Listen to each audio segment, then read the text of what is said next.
Hello friends, this is SP Singh and welcome to smarter everyday.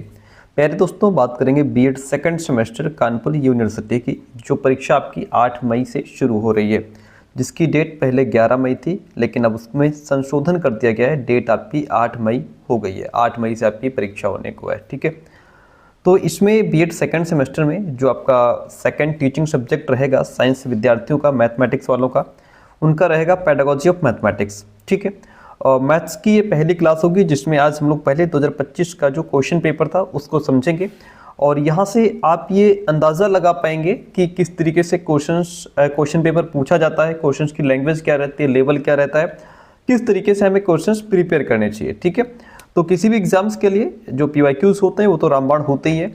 तो आइए शुरू करते हैं। चैनल पर नए हो तो प्लीज़ सब्सक्राइब जरूर कीजिएगा। तात्कालिक उपकरण आमतौर पर बनाए जाते हैं। तात्कालिक उपकरण, जिनको हम इंग्लिश में इम्प्रोवाइज्ड एपरेटस भी कहते हैं, ठीक है, ये बनाए जाते हैं महंगे व्यावसायिक रूप से उत्पादित सामान से नहीं, रोजमर्रा की सामग्री जो कक्षा या घर में आसानी से उपलब्ध हो। ठीक है, वैज्ञानिक प्रयोगशालाओं के लिए विशेष उपकरण से नहीं, डिजिटल उपकरण और सॉफ्टवेयर से नहीं। सिंपल सी बात है, जो हमारे ये इम्प्रोवाइज्ड एपरेटस होते हैं, ये वो टीचिंग लर्निंग मटेरियल होता है जिन्हें शिक्षक और बालक दोनों मिलकर के अपने आसपास जो भी उपलब्ध सामग्री है, जैसे खाली बोतलें हो गई, कोई गत्ता हो गया, है ना, बेकार पड़ा सामान हो गया, उसका उपयोग करके बनाया जाता है, जो घर में आसानी से मिल जाते हैं। जो वेस्ट मटेरियल होता है उनसे चीज़ें बनाई जाती हैं। ठीक है, इनका उद्देश्य ये होता है कि बिना किसी भारी खर्च के जो हमारे वैज्ञानिक सिद्धांत हैं उनको समझाया जा सके बच्चों को। ठीक है, और बच्चों में एक क्रिएटिविटी डेवलप हो, इसलिए रोजमर्रा की सामग्री जो कक्षा या घर में आसानी से उपलब्ध हो जाती है वो हमारा तात्कालिक उपकरण कहलाते हैं। ठीक है, ये तात्कालिक उपकरण इन्हीं से बनाए जाते हैं। ऑप्शन बी यहाँ पे राइट हो जाता है। गणित में निर्देशांक ज्यामिति की अवधारणा का सबसे निकट संबंध किससे है? निर्देशांक ज्यामिति की अवधारणा का सबसे निकट संबंध किससे है? तो इन सबसे निकट संबंध भूगोल से है, जियोग्राफी से है। क्योंकि देखिए, भूगोल में क्या होता है कि किसी भी स्थान की स्थिति क्या है, यानी कि उसकी लोकेशन क्या है, इसके लिए हम लैटिट्यूड और जो लॉन्गिट्यूड होता है उसका उपयोग करते हैं, यानी कि अक्षांश और देशांतर का उपयोग करते हैं। ये ठीक वैसा ही है जैसे निर्देशांक ज्यामिति में हम एक्स और वाई निर्देशांकों का उपयोग करके ग्राफ पर किसी भी बिंदु की लोकेशन बता देते हैं। इसीलिए ये हमारा भूगोल से मैच करता हुआ है। ह्यूरिस्टिक विधि को लोकप्रिय बनाने का श्रेय किसको जाता है? ह्यूरिस्टिक विधि को लोकप्रिय बनाने का श्रेय H.E. आर्मस्ट्रांग को जाता है। किसको जाता है? H.E. आर्मस्ट्रांग को जाता है। गणित शिक्षा में समस्या समाधान को एक केंद्रीय उद्देश्य क्यों माना जाता है? यह छात्रों को सूत्र तेजी से याद करने में हेल्प करता है? ऐसा नहीं है। यह छात्रों में प्रक्रियाओं की नकल करने की क्षमता को बढ़ावा देता है। यह आलोचनात्मक सोच और नई परिस्थितियों में ज्ञान के प्रयोग की क्षमता को डेवलप करता है। बात बिल्कुल ठीक है कि गणित में क्या है कि समस्या समाधान को, प्रॉब्लम सॉल्विंग को एक केंद्रीय उद्देश्य माना जाता है कि अगर आप मैथ्स पढ़ा रहे हैं तो बच्चों के अंदर प्रॉब्लम सॉल्विंग स्किल डेवलप होनी चाहिए। जब बच्चा समस्या को हल करने की स्किल उसके अंदर डेवलप हो जाएगी तो इसके साथ साथ उसके अंदर आलोचनात्मक सोच डेवलप होगी। बच्चा यहाँ पे जो है कि चीज़ों को एज इट इज एक्सेप्ट नहीं करेगा, बल्कि उसके पीछे का रीजन क्या है, उसके गुण दोष क्या है, बच्चे के अंदर एक लॉजिकल थिंकिंग डेवलप होगी। और जो ज्ञान वो प्राप्त करेगा, अलग अलग परिस्थिति में उसका कैसे प्रयोग करना है, इसकी भी क्षमता बच्चे के अंदर डेवलप हो जाएगी। तो इसलिए यहाँ पे क्रिटिकल थिंकिंग जो है डेवलप करता है ये, और उन्हें नई परिस्थिति में अपने ज्ञान का सही उपयोग करना भी सिखाता है। ऑप्शन सी राइट हो जाता है।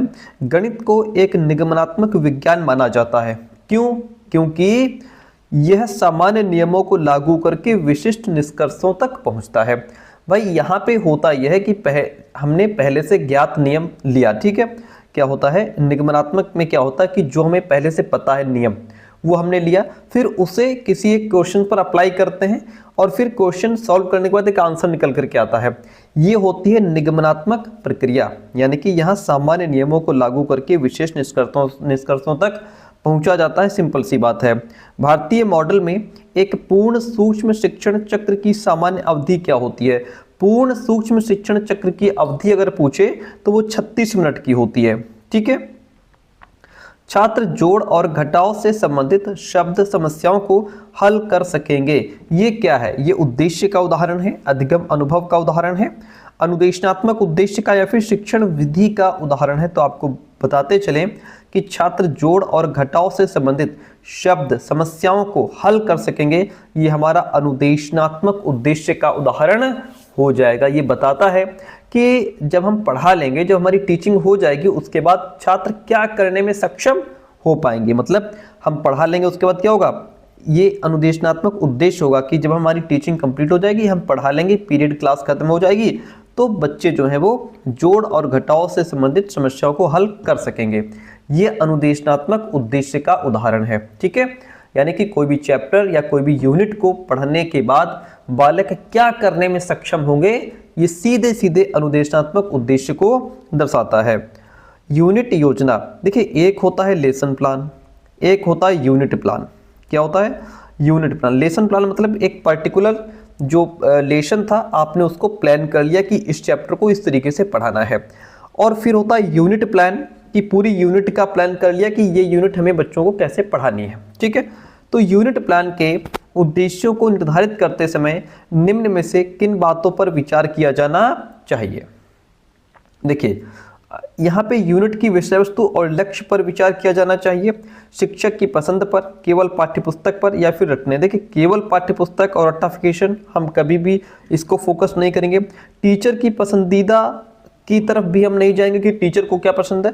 सिंपल सी बात है, हम बच्चे को केंद्र में रखेंगे। हालांकि यहाँ पे बच्चे को सेंटर में रखने की बात नहीं हो रही है, लेकिन बात हो रही है यूनिट प्लान की। तो यूनिट प्लान जो होता है, इसमें हम ये देखेंगे कि यूनिट की विषय वस्तु क्या है, कंटेंट क्या है, और फिर हमारा लक्ष्य क्या है, हम बच्चे को सिखाना क्या चाहते हैं।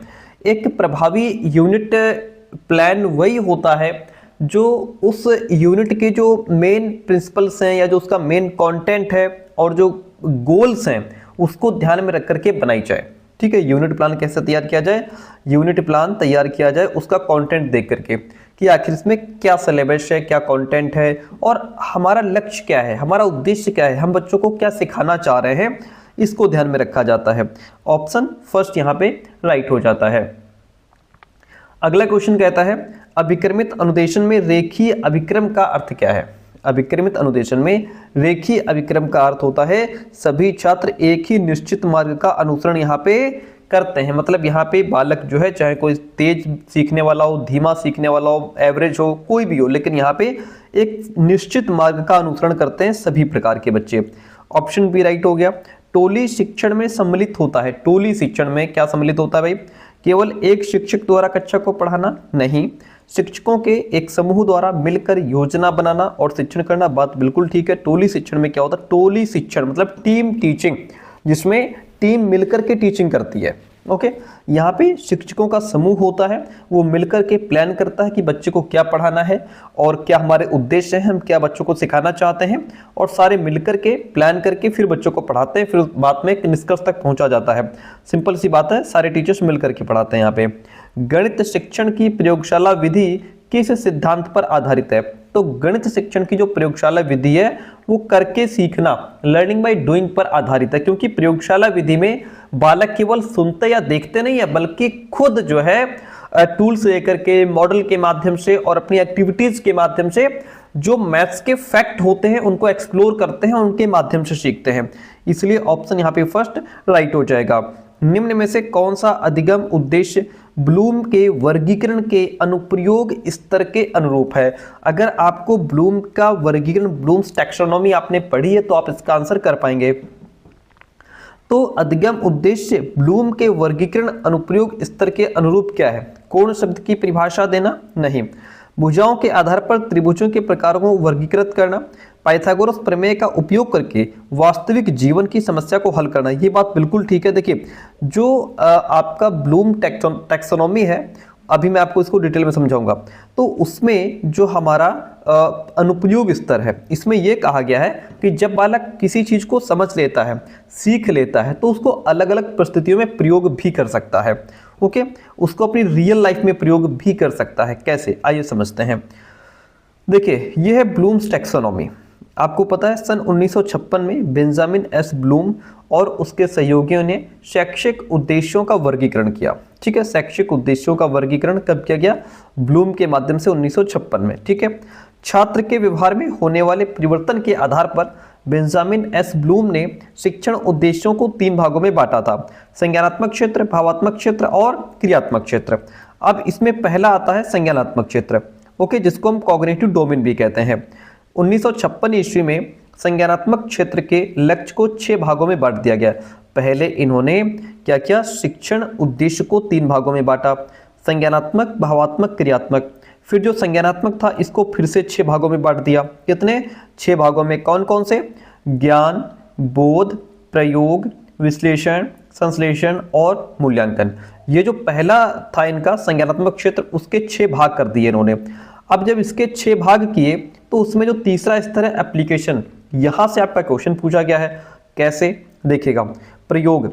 ऐसा माना जाता है कि अगर छात्र किसी फैक्ट को वास्तव में समझ लेता है, किसी कॉन्सेप्ट को समझ लेता है, तो वह उसका प्रयोग भी कर लेगा। भाई अगर चीज समझ में आ गई है तो उसका तुम प्रयोग भी कर सकते हो अपने, अर्थात छात्र जो कुछ भी सीखता है वह अपनी रियल लाइफ की जो सिचुएशंस होती हैं उनमें वो प्रयोग भी कर लेगा, अगर चीज आपके समझ में आ गई है तो, ठीक है। यही हमसे यहाँ पे क्वेश्चन पूछ रहा था। आगे बढ़ते हैं, नेक्स्ट क्वेश्चन आपके सामने है। निम्न में से कौन सी गतिविधि व्याख्यान सह प्रदर्शन विधि के लिए सबसे उपयुक्त है? कौन सी गतिविधि? व्याख्यान सह प्रदर्शन मतलब सामने बच्चे को दिखाओ भी, उसको एक्सप्लेन भी करो। तो देखिए, वृत्तों को मापकर और गणना करके पाई की अवधारणा समझाना। आप क्या कर रहे हैं कि सामने बोर्ड पर वृत्त बना रहे हैं, उसको माप रहे हैं, गणना भी कर रहे हैं और बच्चों को वो कॉन्सेप्ट समझा भी रहे हैं, ठीक है। जब भी टीचर हमको कोई कुछ समझाना होता तो सामने ब्लैक बोर्ड पर क्या करते थे? चित्र बनाते थे, है ना, चाहे वो साइंस का चित्र हो या कोई और स्ट्रक्चर हो, बना करके फिर उसको एक्सप्लेन भी करते थे। उसको कहते हैं व्याख्यान सह प्रदर्शन विधि, के व्याख्या भी कर रहे हो साथ में दिखा भी रहे हो, ठीक है। ऑप्शन बी यहाँ पे राइट हो जाता है। सूक्ष्म शिक्षण सत्र की सामान्य अवधि क्या होती है? सूक्ष्म शिक्षण सत्र की सामान्य अवधि अगर आपसे पूछ ले तो सामान्य अवधि 5 से 10 मिनट की होती है, जिसमें किसी जो छात्राध्यापक या छात्राध्यापिका होती है उसको किसी एक स्किल उसके अंदर डेवलप करने का प्रयास इसमें किया जाता है कि एक स्किल इसके अंदर डेवलप हो जाए, कि जैसे ब्लैक बोर्ड पर कैसे पढ़ाया जाता है या अन्य कोई स्किल डेवलप करना हो गया, तो ये 5 से 10 मिनट की होती है। हर्बर्ट उपागम में एक पाठ योजना बनाने के लिए कितने आवश्यक चरण होते हैं? हर्बर्ट उपागम में क्या होता है? एक पाठ योजना बनाने के लिए 5 आवश्यक चरण होते हैं और इसको हम हर्बर्ट की पंचपदी प्रणाली भी कहते हैं। सर कौन कौन से होते हैं वो 5 पद? ये रहे आपके। पहला होता है प्रस्तावना या तैयारी, जिसको हम प्रिपरेशन या इंट्रोडक्शन कहते हैं। दूसरा प्रेजेंटेशन, तीसरा तुलना या संबंध, जिसको कंपैरिजन या एसोसिएशन कहते हैं। चौथा सामान्यीकरण, पांचवा प्रयोग या अभ्यास यानी कि एप्लीकेशन होता है। ये 5, अब आप इसमें ये पांचों ध्यान रखिएगा, अन्यथा क्वेश्चन आपसे पूछ लेगा कि 4 ऑप्शन दे देगा, 3 तो ये दे देगा, एक कोई अलग से दे देगा, कह देगा इसमें से कौन सा हर्बर्ट के आवश्यक चरण में से कौन सा नहीं है। तो यदि आपको आते होंगे तो आप उसको टिक कर देंगे कि ये वाला नहीं है ना। अगला क्वेश्चन लीजिए। समय बहुत कम है, हम थोड़ा फास्ट ही पढ़ाएंगे अब, ठीक है। जो भी वीडियोस आएंगी अब हमारी उसमें हम फास्ट ही पढ़ाएंगे क्योंकि समय बहुत कम है और कोर्स बहुत पढ़ाना है। क्रियात्मक अनुसंधान की मुख्य विशेषता क्या है? क्रियात्मक अनुसंधान होता क्या है? यह सैद्धांतिक प्रकृति की होती है? नहीं। इसे कई वर्षों तक किया जाता है? नहीं। यह व्यावहारिक और समस्या समाधान आधारित होता है। कहने का मतलब सर ये है कि ये एक ऐसा शोध है जो सीधे रियल प्रॉब्लम्स को सॉल्व करने के लिए किया जाता है, खासकर स्कूल या फिर कक्षा में। अब जैसे यहाँ पे हमने कह दिया व्यावहारिक और समस्या समाधान आधारित। कैसे? मान लो आपकी क्लास में कोई बच्चा है, उसको मैथ्स समझ में नहीं आ रही है। अब यहाँ पे टीचर क्या करेगा? अब टीचर क्या करेगा कि बच्चे की समस्या को पहचानेगा कि what is the reason behind this problem. समस्या पहचानता है कि बच्चे कमजोर हैं, समझ में नहीं आ रहा है, फिर वो उसको समझाने के लिए एक नया तरीका अपनाएगा, जिससे उसको खेल खेल में सिखाएगा या कोई एक्टिविटी के माध्यम से उसको सिखाएगा, है ना। फिर ऑब्जर्व करेगा कि देखें बच्चे में इंप्रूवमेंट हुआ कि नहीं हुआ, ठीक है। यही है पूरा एक्शन रिसर्च, क्रियात्मक अनुसंधान। यहाँ खास बात ये होती है कि ये किताबी थ्योरेटिकल नहीं होता, बल्कि रियल लाइफ प्रॉब्लम्स को यहाँ पे तुरंत सुधारने के लिए इसको किया जाता है और सीधे आपके क्लासरूम में अप्लाई होता है। ऑप्शन सी राइट हो गया। जो बढ़िया क्वेश्चन है, जहां से फिर से क्वेश्चन बन सकता है, उसको जरूर एक्सप्लेन करेंगे। सूक्ष्म शिक्षण तकनीक प्रयोग की जाती है। जो सूक्ष्म शिक्षण तकनीक होती है वो टीचर्स को विशिष्ट शिक्षण कौशल में वेल ट्रेंड करने के लिए प्रयोग किया जाता है। सूक्ष्म शिक्षण तकनीकी मतलब यहाँ पे जो टीचर्स होते हैं उनके अंदर कोई अगर स्पेशल टीचिंग स्किल डेवलप करनी है, कुछ सिखाना है, तो उसके लिए उनको ट्रेनिंग दी जाती है। ऑप्शन डी राइट हो गया। टोली शिक्षण, मैंने अभी ये वाला क्वेश्चन पहले भी आया था, जहां टीम टीचिंग होती है, टीचर्स मिलकर के बच्चों को समझाते हैं, पढ़ाते हैं। टीम टीचिंग तब विशेष रूप से उपयोगी होती है जब कब अंतः विषय उपागम की आवश्यकता होती है, मतलब इंटरडिसिप्लिनरी अप्रोच की आवश्यकता होती है। जब किसी सब्जेक्ट को, टॉपिक को गहराई से समझने के लिए अलग अलग क्षेत्रों के नॉलेज को जोड़ना हो, जैसे पर्यावरण पढ़ाने के लिए भूगोल को भी आप उसमें मिला रहे हैं, साइंस के टीचर्स भी साथ में मिलकर के पढ़ा, क्योंकि पर्यावरण में तो भूगोल विज्ञान दोनों आ जाता है ना, तो तब जो है टीम टीचिंग की आवश्यकता होती है, क्योंकि इसमें एक टीचर काम नहीं कर पाएगा भाई। उसमें आप भूगोल भी आ रही है, हमारी बायोलॉजी भी आ रही है ना, बायोलॉजी में हम जीवों के बारे में पढ़ते हैं, पेड़ पौधों के बारे में पढ़ते हैं, और भी चीजें उसमें आ रही हैं साइंस में, तो अलग अलग टीचर्स एक साथ मिलकर के पढ़ाएंगे तो फिर ये टीचिंग हमारी बढ़िया हो जाएगी, इफेक्टिव होगी। ठीक है, तो यहाँ पे छात्रों को किसी एक टॉपिक को, एक कंटेंट को बच्चा यहाँ कई दृष्टिकोण से देखता है। अंतः विषय उपागम की आवश्यकता हो तब टीम टीचिंग हेल्प करती है। ऑप्शन बी राइट हो गया। हिडन कैरिकुलम मुख्य रूप से संदर्भ देता है। हिडन कैरिकुलम का मतलब होता है, ये जो हिडन कैरिकुलम होता है ना, ये इसको किसी शिक्षक की बजाय विद्यालय द्वारा पढ़ाया जाता है। मतलब क्या हुआ सर, विद्यालय द्वारा पढ़ाने का मतलब ये है कि यहाँ पे बालक स्कूल में अनजाने में व्यवहार करना, डिसिप्लिन, समाज के नियम, तौर तरीके, ये सारी चीजें सीख जाता है। ये कहीं कोई किताबों में या किसी टॉपिक में, सब्जेक्ट में नहीं पढ़ाया जाता, बल्कि यहाँ बालक स्कूल के माहौल और एक्सपीरियंस से चीजें सीख जाता है। स्कूल में सीखे जाने वाले व्यवहार और सामाजिक नियमों का संदर्भ देता है हिडन कैरिकुलम। यहाँ बालक अपने आप चीजों को सीख जाता है। ठीक है, ह्यूरिस्टिक विधि मुख्य रूप से विकसित करती है। जो ह्यूरिस्टिक विधि होती है ये मुख्य रूप से समस्या समाधान क्षमता और वैज्ञानिक दृष्टिकोण डेवलप करती है। इस विधि में छात्र जो होता है वो एक डिस्कवरर यानी कि खोजकर्ता की भूमिका में होता है। वो खुद तर्क करता है, प्रयोग करता है और प्रॉब्लम्स का सॉल्यूशन खुद ढूंढता है। इससे उसके अंदर साइंटिफिक टेम्पर डेवलप होती है, यानी कि वैज्ञानिक सोच भी डेवलप होती है। किस विधि में छात्र फैक्ट से शुरुआत करता है, तथ्यों से शुरुआत करता है और फिर सामान्यीकरण करके पूरी समस्या को हल करता है। भाई बताओ कहाँ पे होगा, तो ये चीज होती है हमारी आगमनात्मक विधि में। ठीक है, जैसे मान लीजिए अब यहाँ पे जैसे मैंने कहा तथ्य से शुरू करेगा, सामान्यीकरण पर पहुंचेगा। अब तथ्य क्या होगा, अब देखिए कैसे। मान लीजिए आपको बच्चों को सिखाना है कि त्रिभुज के तीनों कोणों का योग 180 डिग्री होता है। ये क्या है, ये एक फैक्ट है। ये फैक्ट है कि त्रिभुज के तीनों कोणों का योग 180 डिग्री होता है, ये फैक्ट है। अब आगमनात्मक विधि में क्या होगा कि यहाँ पे जो बालक है वो अलग अलग माप के कई त्रिभुज काट लेंगे यहाँ पे बच्चे। ठीक है, उनके कोणों को मापेंगे, देखेंगे कि हर बार योग 180 डिग्री ही आ रहा है, फिर वो सामान्यीकरण करेंगे कि सभी त्रिभुजों के कोणों का योग 180 डिग्री ही होता है। ठीक है, यानी कि पहले फैक्ट था 180 डिग्री, फिर बच्चों ने इसको जो है सिद्ध किया और सिद्ध करने के बाद जब एक निष्कर्ष पर पहुंचे तब जो है वो सामान्यीकरण कहलाएगा कि हाँ अब बच्चा समझ पाया है कि 180 डिग्री होता ही है। क्वेश्चन कहता है हर्बर्ट पाठ योजना में पहला चरण क्या होता है। अभी मैंने पीछे आपको बताया था हर्बर्ट की जो प्रणाली है जिसको हम पंचपदी प्रणाली भी कहते हैं, इसमें 5 पद होते हैं। पहला चरण होता है प्रस्तावना, प्रिपरेशन, इसलिए हमारा क्या राइट हो जाएगा इसमें, प्रस्तुतिकरण, तो ये दूसरे वाला है। हाँ, तैयारी जो है वो पहला ऑप्शन, यहाँ पे ऑप्शन डी राइट हो जाएगा। तो ये ध्यान रखिएगा पहले स्टेप पे कौन आएगा, दूसरे पे कौन है, तीसरे पे कौन है, ये आपको यहाँ पे ध्यान रखना है। इकाई योजना में शामिल होती है। इकाई योजना में किसी विशेष टॉपिक या सब्जेक्ट पर पाठों की एक श्रृंखला होती है। कहने का मतलब है आपकी बुक्स में यूनिट होती हैं, एक यूनिट में एक चैप्टर तो होता नहीं है। पता लगे फर्स्ट यूनिट में 4 चैप्टर हैं, सेकंड यूनिट में 5 चैप्टर हैं, थर्ड यूनिट में 2 चैप्टर हैं, ऐसे होता नहीं है। तो यूनिट जो है, यूनिट योजना में क्या शामिल होती है, इसमें किसी विशेष टॉपिक या विषय पर पाठों की एक श्रृंखला होती है। यूनिट में कई सारे चैप्टर्स होते हैं। ऑप्शन बी राइट हो गया। माध्यमिक कक्षाओं में गणित पाठ्यक्रम को बेहतर बनाने का एक तरीका क्या है? तो देखिए, बेहतर बनाने का तरीका यह है, केवल सिद्धांत पर ध्यान केंद्रित करता है? नहीं, केवल जहां लग जाए, आप लोगों को पता है पेडागोजी क्वेश्चंस में जहां केवल लग जाए वहां आप कान खड़े कर लेना। रट्टाफिकेशन को बढ़ावा देंगे नहीं, ठीक है, केवल मूल अंकगणित बढ़ावा देंगे नहीं। सिंपल सी बात है कि वास्तविक जीवन में उपयोग और अंतः विषय संबंधों पर अधिक ध्यान देना।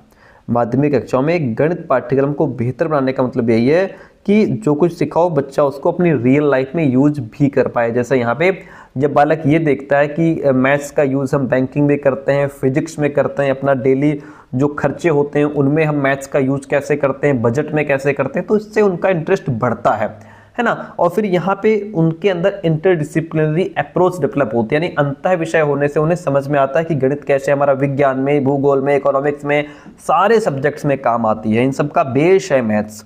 तो बच्चा यहाँ पे मैथ्स के इंपॉर्टेंस को समझेगा। प्रयोगशाला विधि गणित अधिगम को बनाती है। जो प्रयोगशाला विधि होती है ये मैथ्स लर्निंग को क्या कर देती है? ठोस बना देती है, सक्रिय बना देती है और मीनिंगफुल बना देती है। कठोर नहीं बनाती है ना, बहुत सरल बना देती है। ऑप्शन सी राइट हो गया। हाँ, आपको बताते चले कि हम पेड नोट्स भी प्रोवाइड कराते हैं। पेड नोट्स का मतलब है कि आपको कुछ फीस पे करनी पड़ती है एंड हमारे कंप्लीट नोट्स आपको पीडीएफ फॉर्मेट में व्हाट्सएप पे प्रोवाइड करा दिए जाते हैं। करना क्या होगा आपको, आप हमें इस नंबर पे व्हाट्सएप करेंगे। आप सेकंड सेमेस्टर के छात्र हैं तो आप अपने टीचिंग सब्जेक्ट लिख करके ही हमें व्हाट्सएप करेंगे कि सर हमारे टीचिंग सब्जेक्ट फिजिकल साइंस और मैथमेटिक्स हैं, हमें नोट्स चाहिए। ठीक है, जाहिर सी बात है आपका सब्जेक्ट मैथ्स है तो मैथ्स के साथ फिजिकल साइंस ही आएगा डेफिनेटली। ओके, तो फिर आप हमें मैसेज कीजिएगा। अच्छा, मैथ्स हम लोग पढ़ रहे हैं, हमारा कंटेंट किस तरीके का होगा एक बार मैं आपको दिखा देता हूँ। सबसे पहले हमारा आ जाता है पेडागोजी ऑफ मैथमेटिक्स के शॉर्ट नोट्स। ठीक है, यहाँ पे Kanpur university CSJMU BEd second semester new syllabus based notes होंगे अपडेटेड बाय SP सर। ठीक है, सबसे पहले हम शॉर्ट नोट्स की बात करते हैं। ये शॉर्ट नोट्स होते हैं जिनमें कम से कम शब्दों में इम्पॉर्टेंट चीज़ों को यहाँ पे इंक्लूड किया गया है और जिसको अब देखिए समय वैसे भी बहुत कम बचा है, तो अब देखिए यहाँ पे लिखा है महावीराचार्य का सर्वप्रसिद्ध ग्रंथ गणित सार संग्रह है। गणित सार संग्रह में 9 अध्याय हैं। इस तरीके के क्वेश्चंस भी बहुत पूछे गए हैं पीछे, हम लोग जब करेंगे आगे और भी PYQs तो आप समझ पाएंगे। ठीक है, गणित कैसा विषय है? गणित एक सार्वभौमिक विषय है। ओके, ये क्या है सर? ये सारे शॉर्ट नोट्स हैं जो कम से कम शब्दों में लिखे गए हैं और आप इनको बड़े आसानी से पढ़ सकते हैं। ओके, हॉगवेन ने गणित को सभ्यता और संस्कृत का दर्पण कहा। ये क्वेश्चन कितनी ही बार मोस्ट रिपीटेड क्वेश्चन है ये। ओके, चलिए आगे बढ़ते हैं। इसके बाद आपका ये PYQs और MCQs की PDF आ जाएगी। इसमें हम लोग जो है जैसे पहले 2022 का PYQ है, ये गणित की प्रकृति कैसी है, तार्किक है। ठीक है, ये देखिए वही क्वेश्चन अभी जो हमने पीछे पढ़ा, गणित वह विज्ञान है जो आवश्यक निष्कर्ष निकालता है। बेंजामिन पियर्स का स्टेटमेंट है ये। ओके, इस तरीके से गणित किसका विज्ञान है? गणित बौद्धिक संख्या गणना सबका विज्ञान है। गणित के कार्यों की सराहना करता है, किस मूल्य के अनुरूप है? तो ये सौंदर्य के अनुरूप है। गणित सभ्यता का दर्पण है, यह कथन गणित के किस मूल्य से मेल खाता है? सामाजिक मूल्य से मेल खाता है। इस तरीके के क्वेश्चन ये पूछे गए हैं। अब ये 2022 का PYQ लगा है, इसके बाद 2023 का PYQ मिलेगा। ये देखिए 2022 के बाद 2023 का PYQ यहाँ से शुरू है। ठीक है, अब देखिए 2023 में भी क्वेश्चन ये पूछा गया जो अभी हम लोगों ने 2022 में पढ़ा था, गणित सभ्यता का दर्पण है, ये सांस्कृतिक मूल्य से रिलेट करता है। तो ऐसे कई क्वेश्चंस होते हैं जो कई बार रिपीटेड होते हैं। ये भी क्वेश्चन रिपीट हुआ। गणित विज्ञान है तो ये स्थान संख्या गणना सभी का विज्ञान है। कई क्वेश्चंस ऐसे हैं जो रिपीट होते हैं। ठीक है, ये आपका हो गया 2023 का PYQ। यहाँ से देखिए आपका 2024 का PYQ शुरू होता है। समस्या केंद्रित एवं लोकतांत्रिक तकनीक कौन सी है? तो है ब्रेनस्टॉर्मिंग। इस तरीके से ये 2024 का PYQ हो गया। जो आंसर राइट है उसको भी हम हाईलाइट करके देते हैं। यहाँ से आपका ये 2025 का PYQ शुरू होता है जो आज हम लोग पढ़ रहे हैं। ओके, तो ये हमारा PYQ है जो कि 2025 का है। इसके बाद फिर आपका ये इंपॉर्टेंट क्वेश्चंस का यहाँ से कलेक्शन शुरू हो जाता है। ये सारे इंपॉर्टेंट क्वेश्चंस आपको मिल जाएंगे और जो कि आपके एग्जाम में के लिए रामबाण सिद्ध होने को हैं। सबसे बड़ी बात जो आपका मार्केट में एक क्वेश्चन बैंक आता है CSJM यूनिवर्सिटी जी नोट्स जो आता है, इसकी भी कंप्लीट PDF हम आपको प्रोवाइड कराते हैं। देखिएगा ये आपका नया वाला क्वेश्चन बैंक है 2026 का। ठीक है, इसमें भी जो आपके क्वेश्चन हैं ऑब्जेक्टिव, उनको हम क्वेश्चन क्या है उसका आंसर क्या है टिक करके आपको प्रोवाइड करा देते हैं ताकि आपको पढ़ने में दिक्कत ना हो। ठीक है, तो ये फुल मटेरियल लेने के लिए आप हमें अभी यहाँ पे संपर्क करें। ठीक है, और ये जो इजी नोट्स हम आप देते हैं इसका मतलब ये इसलिए देते हैं ताकि आपको बाहर पैसा खर्च ना करना पड़े, पैसा खराब ना करना पड़े, एक जगह सारा मटेरियल आपको लेना है, फटाफट मैसेज कीजिए। ठीक है, ध्यान रहे हमारे नोट्स लेने के बाद आपको बाहर से कोई कॉपी, किताब, क्वेश्चन बैंक, मॉडल पेपर कुछ भी खरीदने की आवश्यकता नहीं रह जाती है। RCEM पाठ्य योजना उपागम विकसित किया गया है। RCEM जो पाठ्य योजना उपागम है ये हमारा NCERT द्वारा विकसित किया गया है। RCEM का पूरा नाम regional college of education Mysore होता है, यानी कि क्षेत्रीय शिक्षा महाविद्यालय मैसूर। किसके द्वारा डेवलप किया गया? NCERT के द्वारा डेवलप किया गया है। निम्न में से गणित कक्षा के लिए किसे एक उन्नत उपकरण का उदाहरण माना जाता है? किसे माना जाता है? व्यावसायिक रूप से खरीदा गया ज्यामितीय सेट या फिर उन्नत उपकरण का उदाहरण पूछ रहा है। तैयार गणित कार्यपत्रक, डिजिटल गणित सिमुलेशन सॉफ्टवेयर, मापन या ज्यामिति की अवधारणाएं सिखाने के लिए एक डोरी और पैमाना। देखिए ये यहाँ पे उन्नत उपकरण वो माना जाता है जो बच्चे अपने जो आसपास की चीज़ें हैं, वेस्ट मटेरियल है, ठीक है, उनसे जो सीखता है, ठीक है, उनको एज अ टूल यूज़ करता है। तो मापन या ज्यामिति के कॉन्सेप्ट सिखाने के लिए जब बालक एक डोरी ले लेता है जो उसे कहीं भी मिल जाती है और एक पैमाना जो उसके पास होता है उसका यूज़ करके वो ज्योमेट्री पढ़ रहा है। ठीक है, यहाँ पे बालक अपने रियल एक्सपीरियंस से जुड़ता है। ठीक है, और लर्निंग बाय डूइंग उसकी बेहतर होती है, अपने अनुभव से बालक सीखता है, उसका जो एक्सपीरियंस है वो और ज़्यादा डीप हो जाता है।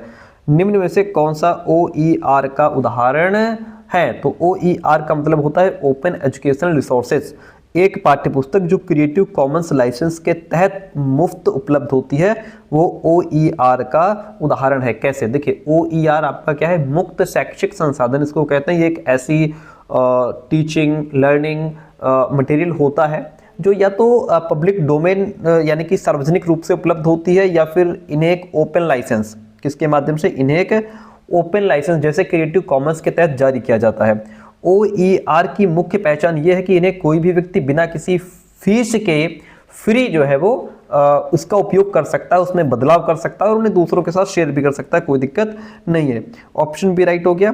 इकाई योजना टीचर्स की किस प्रकार मदद करती है? जो इकाई योजना है ये शिक्षण और अधिगम को स्पष्ट लक्ष्यों और सामग्री के आधार पर व्यवस्थित करती है, कि मतलब हमारा जो टीचिंग लर्निंग है उसके आखिर लक्ष्य क्या है, हम बच्चों को क्या सिखाना चाह रहे हैं, और सामग्री के आधार पर हमारे पास क्या क्या मटेरियल उपलब्ध है उसके आधार पर क्या करती है? व्यवस्थित करती है। ऑप्शन बी यहाँ पे राइट हो गया।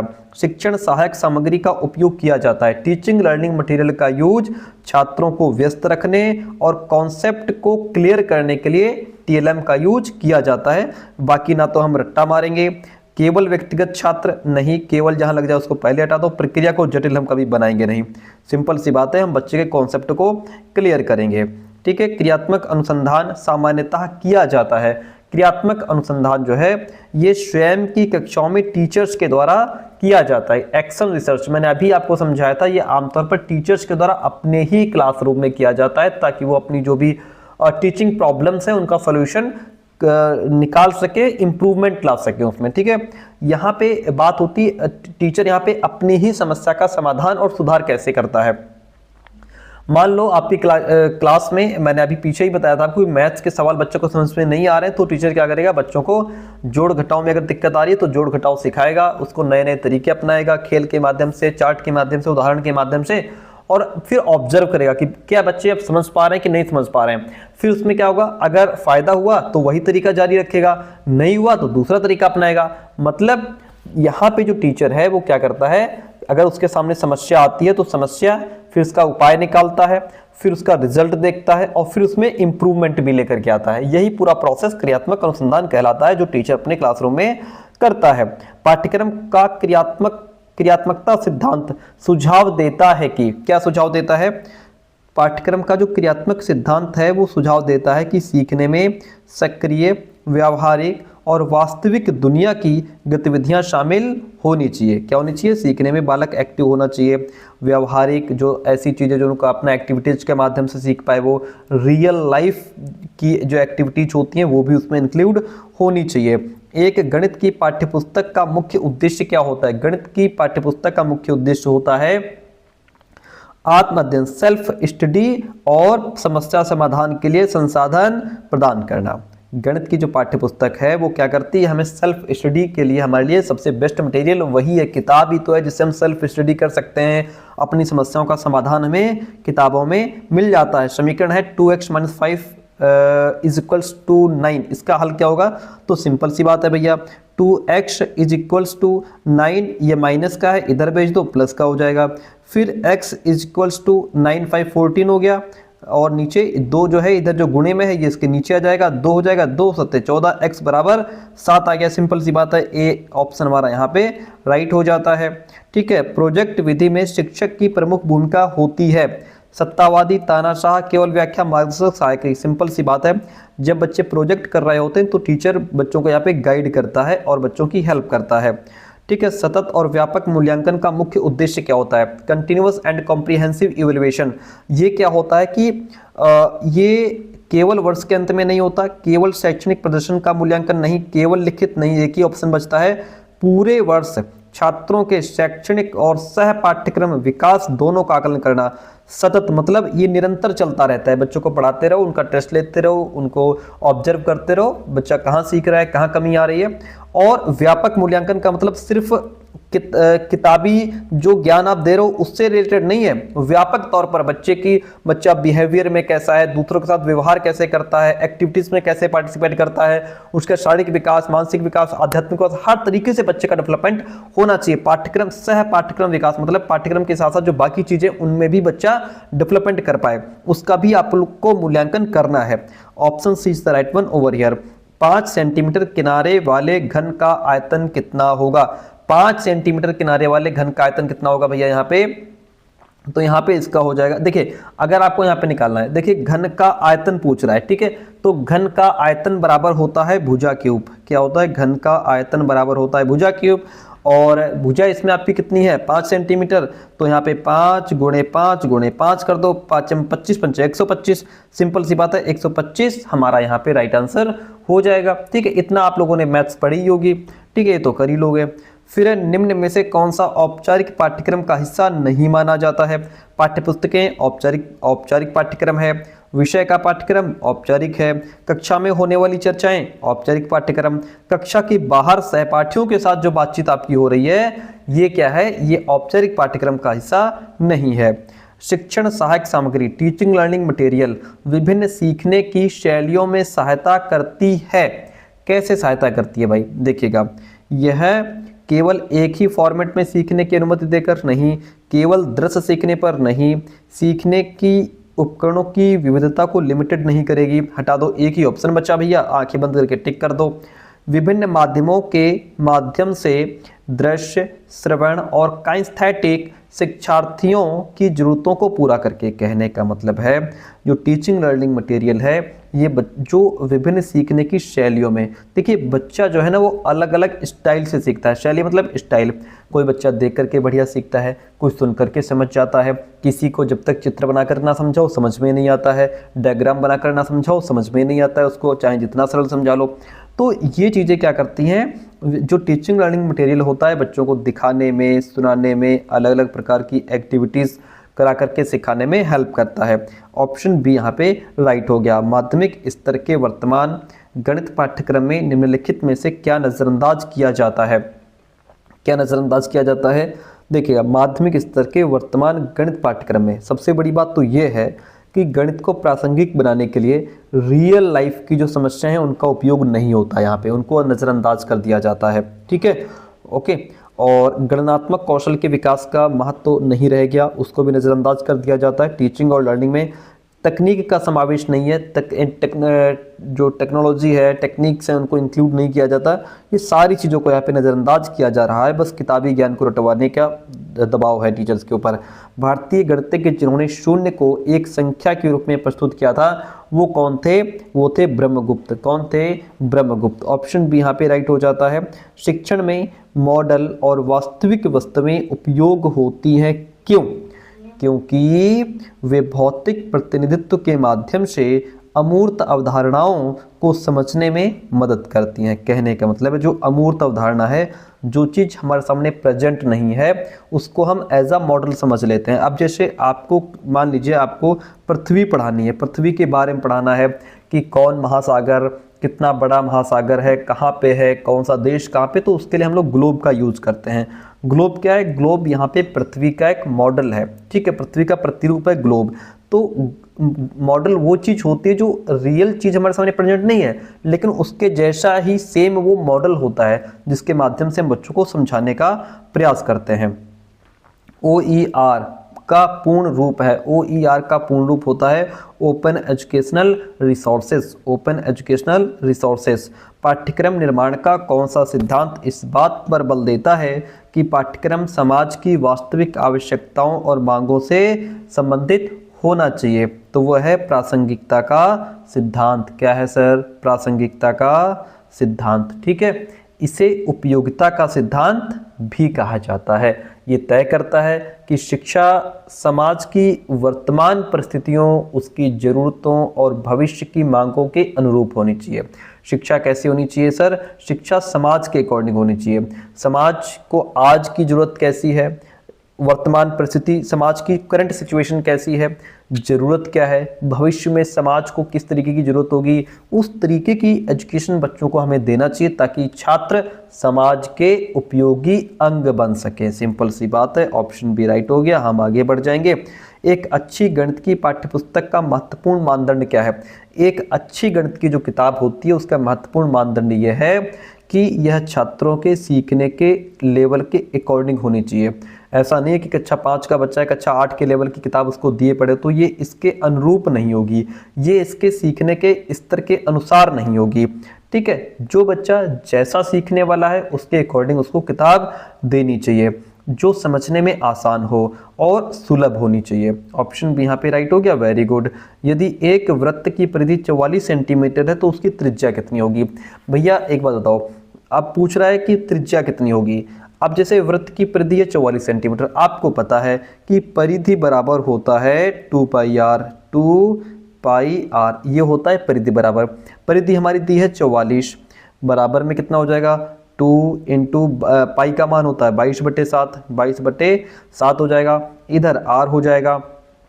अब देखिए हम क्या करेंगे, हम करेंगे 44 बराबर और 22 दूनी 44/7 r हो जाएगा। यहाँ पे देखिए हम यहाँ पे लिखते हैं, जगह कम है, यहाँ पे हो जाएगा 44 बराबर और फिर 2 गुणित 22/7 था तो उसको कर दो 22 दूनी 44/7 r हो गया, ठीक है। अब सिंपल तरीका बताऊं, ऐसे क्रॉस मल्टीप्लाई हम नहीं कराते हैं, ऐसे, ठीक है। तो अब क्या हो जाएगा, ये हो जाएगा हमारा r बराबर, यहाँ पे देखिए 44 गुणे 44, देखिए 44 गुणे ये वाला 44 गुणे 7 बटे में ये वाला 44 आ जाएगा, है ना। ये कट जाएगा, r बराबर 7। सिंपल सी बात है, हमारा r बराबर 7 आंसर हो जाएगा, ठीक है। आगे बढ़िए।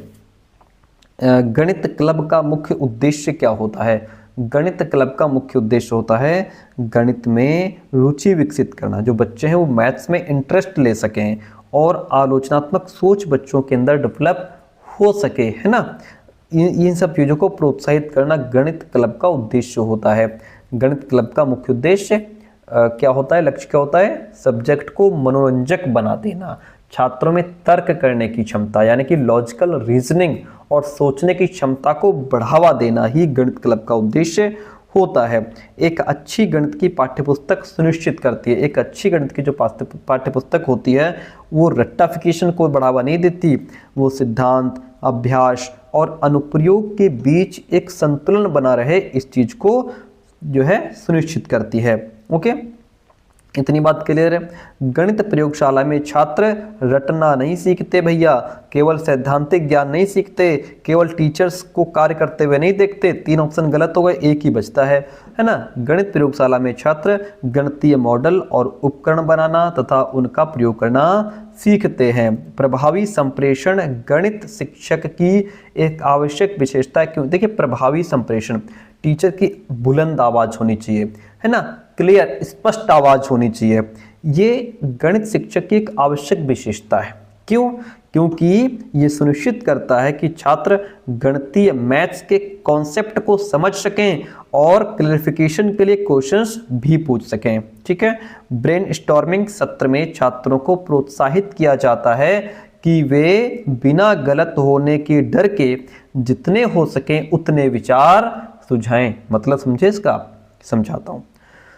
ब्रेनस्टॉर्मिंग का मतलब ये होता है कि जैसे कोई एक टॉपिक आपको दे दिया गया, ठीक है, कोई एक टॉपिक आपको दे दिया गया या कोई प्रॉब्लम आपके सामने रख दी गई। अब आपसे ये कहा जाएगा कि इस प्रॉब्लम को हल करने के लिए जितने ज़्यादा से ज़्यादा विचार, थॉट, तरीके तुम दे सकते हो दे दो। ठीक है, ये नहीं मायने रखता कि तुम कितना सटीक आंसर दे रहे हो, कितना सही इस प्रॉब्लम का सॉल्यूशन दे रहे हो, ये मायने नहीं रखता।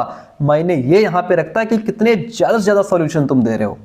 कहने का मतलब है यहाँ पे मात्रा गुणवत्ता से ज़्यादा इंपॉर्टेंट होती है, क्वांटिटी ओवर क्वालिटी होती है। मत समझे? नहीं समझे? मात्रा यहाँ पे गुणवत्ता से ज़्यादा इंपॉर्टेंट होती है कि तुम मात्रा में कितने ज़्यादा आंसर्स दे रहे हो, कितने ज़्यादा उसका सॉल्यूशन बता रहे हो, कितने ज़्यादा विचार दे रहे हो अपने। ठीक है, जबकि अगर कोई बच्चा 2 आंसर देता है और बहुत सटीक देता है तो इसको इंपॉर्टेंस नहीं दिया जाएगा। जिसने 10 विचार दिए, भले उसका 1 सटीक था, 1 सही था, लेकिन उसने 10 आंसर दिए, इसको ज़्यादा इंपॉर्टेंस माना जाएगा। इसके पीछे का रीजन, और इसमें कोई क्रिटिसिज्म नहीं होता कि तुमने इतने सारे गलत क्यों दिए, है ना, नहीं, बिल्कुल नहीं, बल्कि इसी को बढ़ावा दिया जाता है कि बिना गलत होने के डर के, यानी कि गलत हो चाहे जैसा हो, बस तुम आंसर दो, जितने हो सके उतने विचार इसमें दिए जाते हैं। ये ऐसा इसलिए किया जाता है कि बच्चे के अंदर बोलने के लिए जो हेजिटेशन होता है किसी दूसरे के सामने, वो हेजिटेशन दूर हो। टीचर से क्वेश्चन पूछने बच्चों को जो हेजिटेशन है, वो हेजिटेशन दूर होनी चाहिए, बालक यहाँ पे अपनी बात कह पाए। ठीक है, चलिए आगे बढ़ते हैं। निम्न में से कौन गणित का नैतिक मूल्य सबसे अच्छा दर्शाता है? कौन दर्शाता है?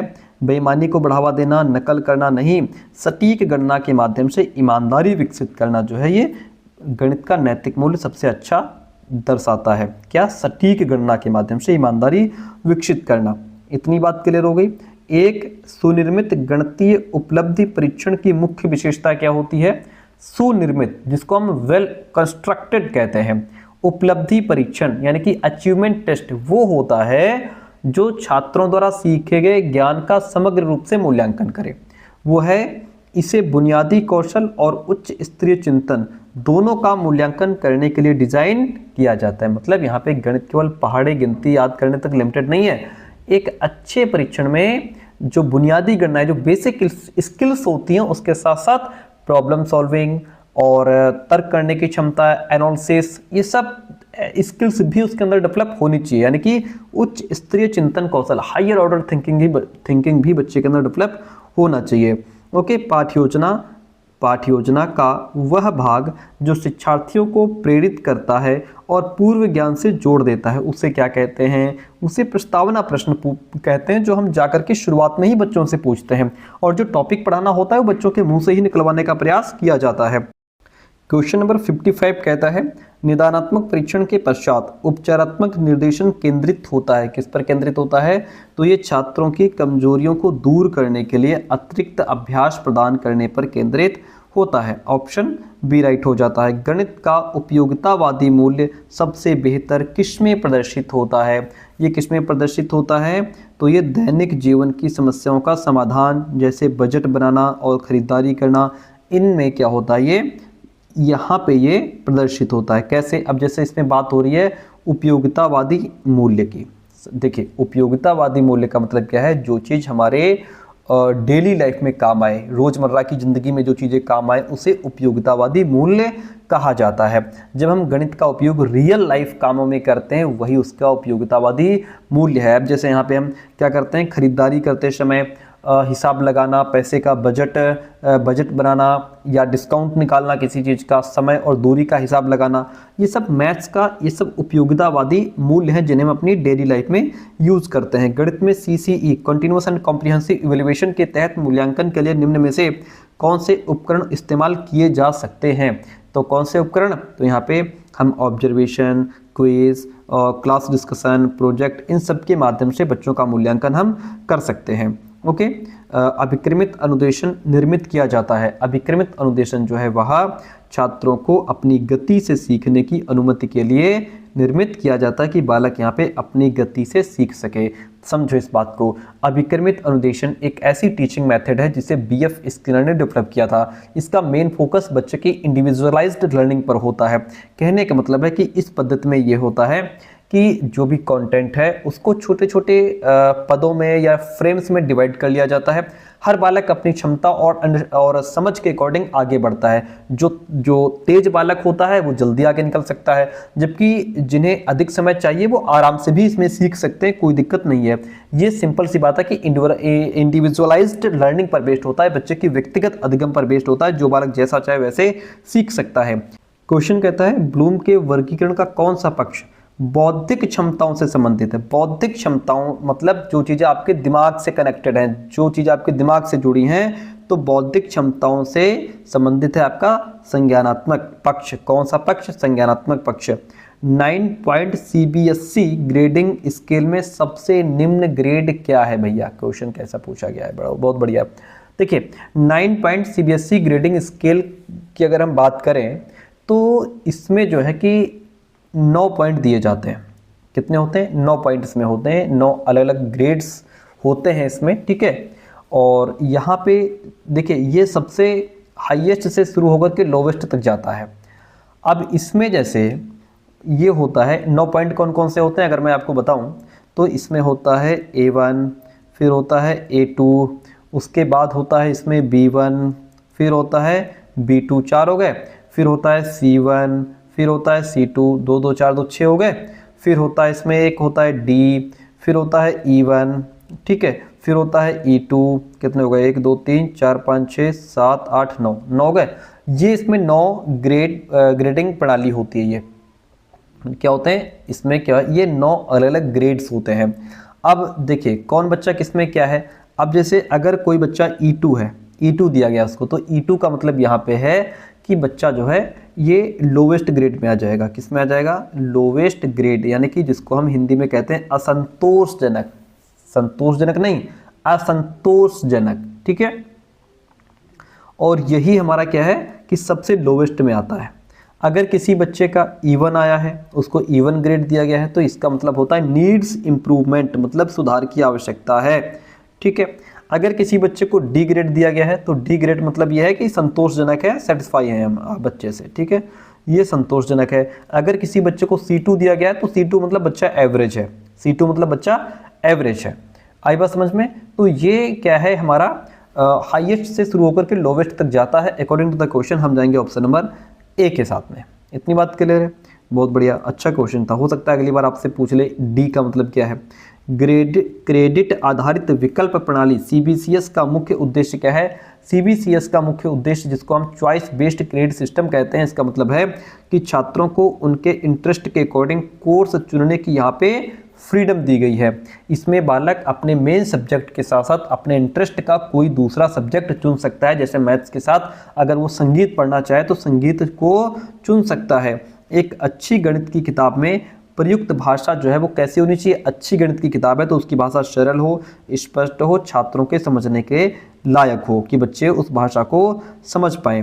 भारत में निम्न में से कौन सा संस्थान उच्च शिक्षा में सीबीसीएस मॉडल को बढ़ावा देता है? सीबीसीएस मॉडल को बढ़ावा देने का काम यूजीसी करता है, यानी कि यूनिवर्सिटी ग्रांट्स कमीशन, जिसको हम विश्वविद्यालय अनुदान आयोग भी कहते हैं।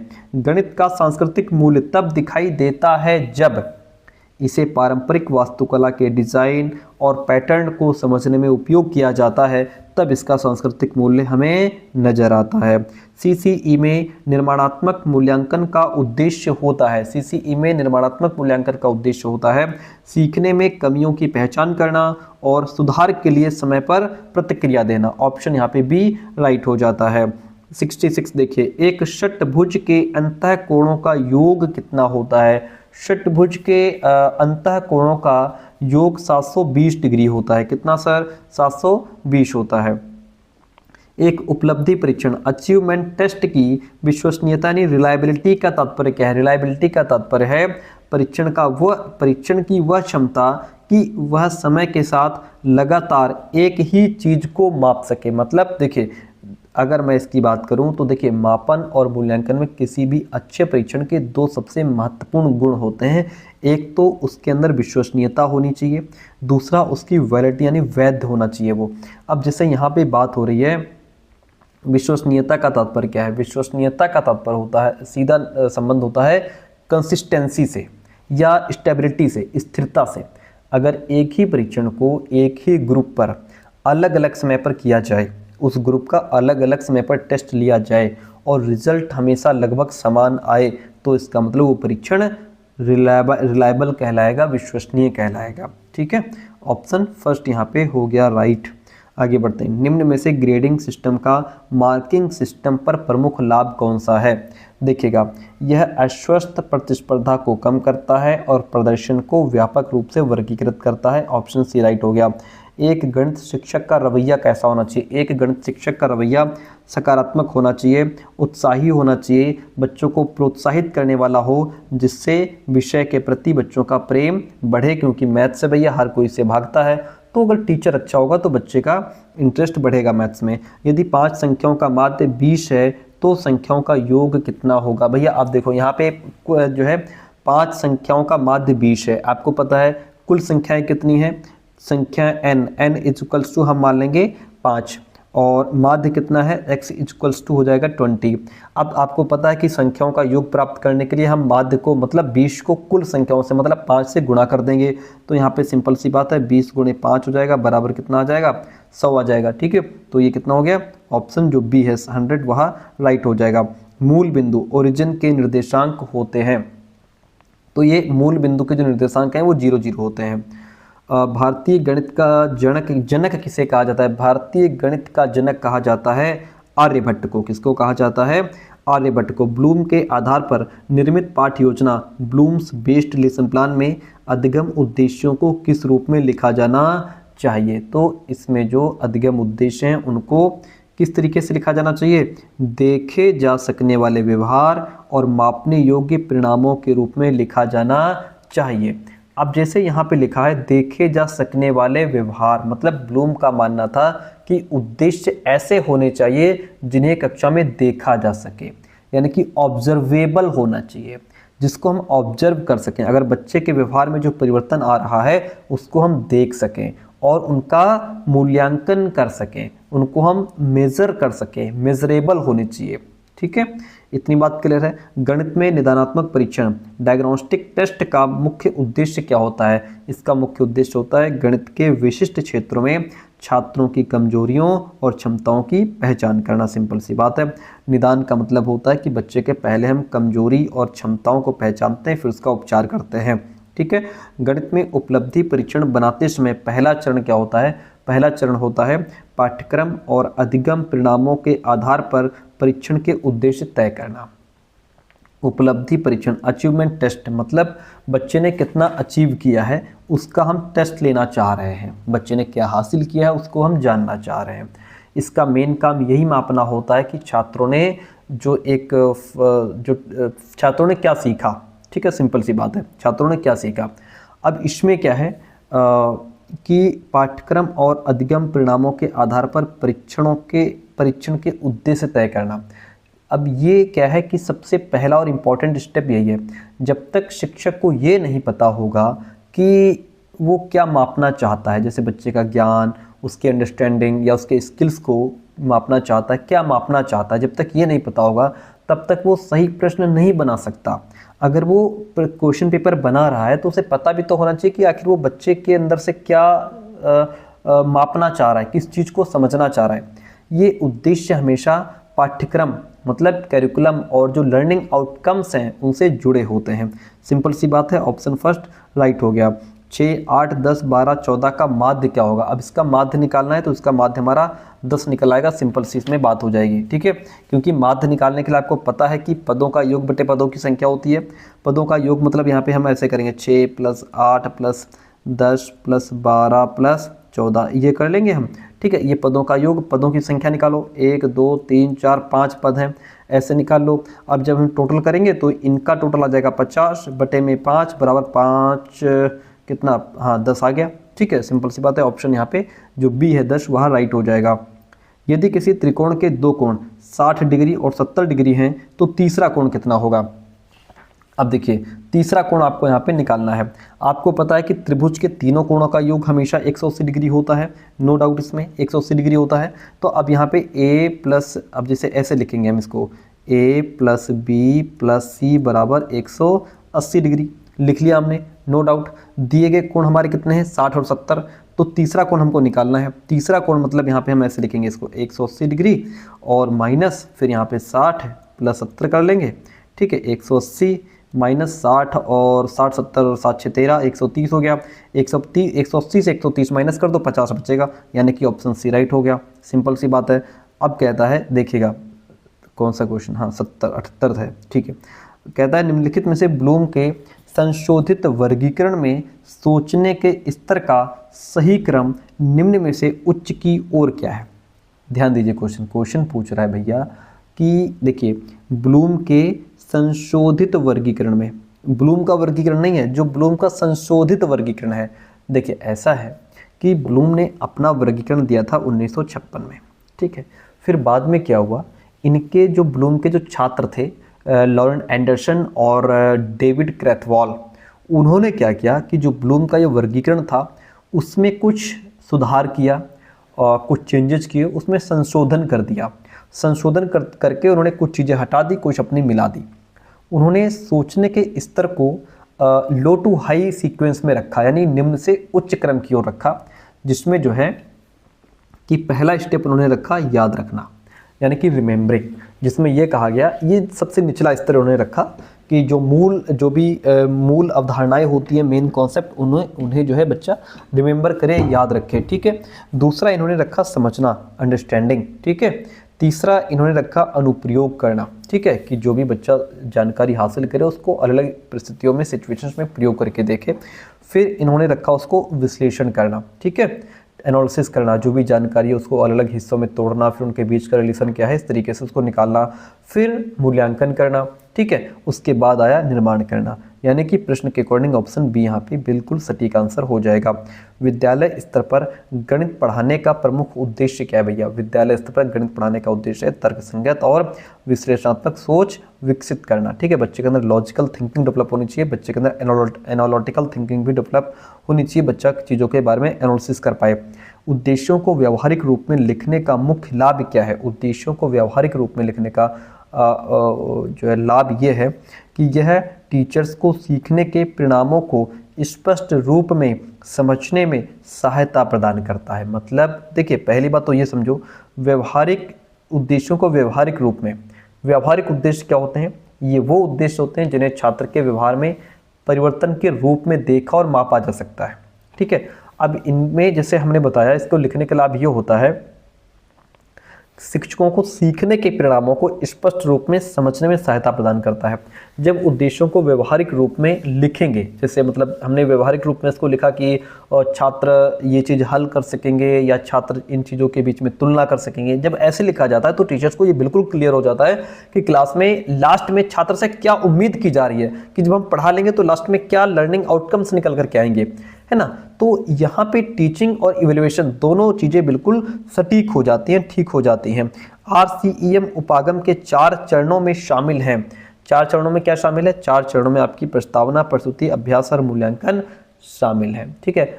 ये जो हमारा RCEM उपागम है, इस उपागम के तहत कक्षा में जो भी चैप्टर पढ़ाया जाता है तो उसके 4 मेन स्टेजेज होते हैं, वो यही हैं, प्रस्तावना, प्रस्तुति, अभ्यास और मूल्यांकन होता है, ठीक है। डेटा सेट यह है, इसका बहुलक क्या होगा। अब इसका बहुलक आपको निकालना है, तो डेटा सेट है, इसका बहुलक हमारा क्या हो जाएगा, बहुलक हमारा 5 हो जाएगा। आपको पता है कि स्टैटिस्टिक्स में किसी भी डेटा सेट में जो संख्या सबसे अधिक बार, यानी कि सबसे अधिक बारंबारता के साथ आती है, यहाँ पे 5 5 5 कई बार आया है, तो वही उसका बहुलक होता है। ऑप्शन भी राइट हो गया। टोली शिक्षण किस सिद्धांत पर आधारित है। टोली शिक्षण, जहाँ सारे टीचर्स या कई टीचर्स मिलकर के पढ़ाते हैं, ठीक है। यहाँ पे एक से ज़्यादा टीचर्स मिलकर के पढ़ाते हैं, तो ये लोकतांत्रिक सहयोग और साझा उत्तरदायित्व पर आधारित होती है। इसमें क्या होता है, टीचर्स मिलकर के प्लानिंग करते हैं, एक दूसरे के आइडियाज़ की रिस्पेक्ट करते हैं कि सर आपने क्या बताया, आपने क्या बताया, एक दूसरे के विचारों का सम्मान होता है और पढ़ाने की जिम्मेदारी सब लोग मिलकर के लेते हैं, ठीक है। तो यहाँ पे लोकतांत्रिक सहयोग साझा उत्तरदायित्व मतलब सभी टीचर यहाँ पे बराबरी से काम करते हैं, कोई एक बॉस नहीं होता, यहाँ पे मिलकर डिसीजंस लिए जाते हैं। ओके, मूल ब्लूम का वर्गीकरण किस वर्ष प्रकाशित हुआ था? मूल ब्लूम का जो वर्गीकरण है 1956 में प्रकाशित हुआ था, नो डाउट इसमें, ठीक है। फिर उसमें 2001 में संशोधन किया गया था। प्रोजेक्ट विधि किस शैक्षिक दर्शन पर आधारित है? प्रोजेक्ट विधि जो है ये प्रयोजनवाद पर आधारित है, ऑप्शन सी राइट हो जाएगा। गणित को प्रायः विज्ञान की भाषा क्यों कहा जाता है? गणित को विज्ञान की भाषा यह जटिल विचारों को सटीक रूप से व्यक्त करने के लिए प्रतीकों और सूत्रों का उपयोग करता है, इसलिए विज्ञान की भाषा कहा जाता है। ह्यूरिस्टिक शब्द की उत्पत्ति एक ग्रीक शब्द से हुई है जिसका अर्थ होता है खोज करना। सर क्या होता है? खोज करना। गणित का अन्य विषयों के साथ सहसंबंध का मुख्य उद्देश्य क्या है? तो गणित का जो बाकी सब्जेक्ट के साथ जो संबंध है उसका उद्देश्य यही है कि इसे वास्तविक जीवन और अन्य विषयों से जोड़ करके सीखने को अर्थपूर्ण बनाना। ये मैथ्स है, इसको बाकी सब्जेक्ट के साथ जोड़ करके जब पढ़ाओगे तो ये और मीनिंगफुल हो जाएगा, बच्चा गहराई से चीज़ों को समझ पाएगा। एक व्यवहारिक उद्देश्य में शामिल होना चाहिए, क्या शामिल होना चाहिए? इसमें एक विषय वस्तु, एक क्रिया और अपेक्षित व्यवहार शामिल होना चाहिए। जैसे यहाँ पे व्यवहारिक उद्देश्य बिहेवियरल ऑब्जेक्टिव वो होता है जिसे कक्षा में छात्र के व्यवहार में स्पष्ट रूप से देखा और मापा जा सके। मैं आपको बता दूं, रॉबर्ट मेगर जो हैं, किसकी बात कर रहे हैं? Robert megger. कौन है सर ये? Robert megger. इनके अकॉर्डिंग एक प्रभावी व्यवहारिक उद्देश्य में 3 मेन एलिमेंट्स आते हैं, 3 मुख्य तत्व होना जरूरी है। पहला है विषय वस्तु, कंटेंट, ये बताता है कि छात्र क्या सीख रहा है, ठीक है। और दूसरा अनुक्रिया, इसमें एक जैसे अनुक्रिया मतलब जैसे हल करना, तुलना करना, पहचानना चीज़ों को, है ना, एक्शन वर्ब इसमें होते हैं।